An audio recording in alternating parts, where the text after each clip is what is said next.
marché du crédit à la consommation est à l'aube d'une nouvelle ère. Il est vrai que les mutations en cours sont profondes. Je pense entre autres à la percée de nouveaux usages et modes de consommation, comme la LOA, aux transformations du marché de l'emploi ou encore aux attentes des consommateurs en matière de digital.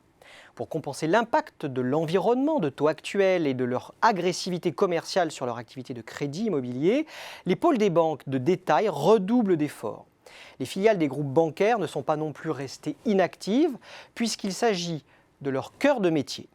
Idem pour les captives auto, devenues un maillon essentiel du développement de leur maison mère. Sans oublier non plus les filiales de la grande distribution.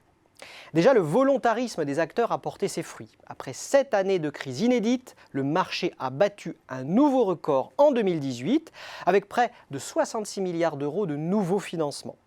Sur ce marché, ce sont encore les groupes bancaires qui dominent. À travers leur pôle de banque de détail et leurs filiales spécialisées, ils revendiquent près de 90% de parts de marché. Mais la donne va changer avec la montée en puissance des formules locatives. Car il ne s'agit plus de vendre une solution de financement, mais un bouquet de services adossés à un bien. Et à ce petit jeu, les captives auto ont clairement une longueur d'avance.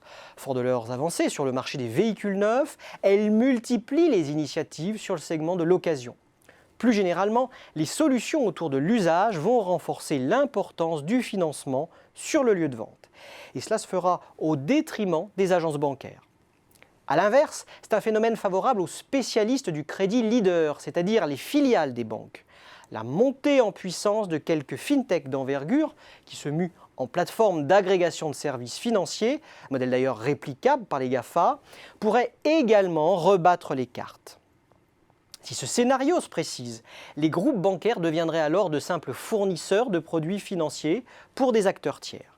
Une course de vitesse s'est dès lors engagée et elle concerne tous les acteurs, à commencer par les groupes bancaires qui ont renforcé leur emprise sur le marché, à l'image de la prise de participation majoritaire de BPCE au capital d'Unibank, spécialiste du crédit à la consommation et filiale d'Auchan. Les captives auto se sont montrées très volontaristes sur le segment de la LOA en particulier et dans le champ de la mobilité en général. Challenger particulièrement ambitieux, la banque Casino s'est distinguée par ses innovations avec une solution de LLD pour la marketplace Cdiscount, baptisée Cdiscount Location. Les spécialistes, filiales des groupes bancaires, ne sont pas en reste. BNP Paribas Personal Finance et Arval ont noué un partenariat avec la start-up danoise d'autopartage Gomor.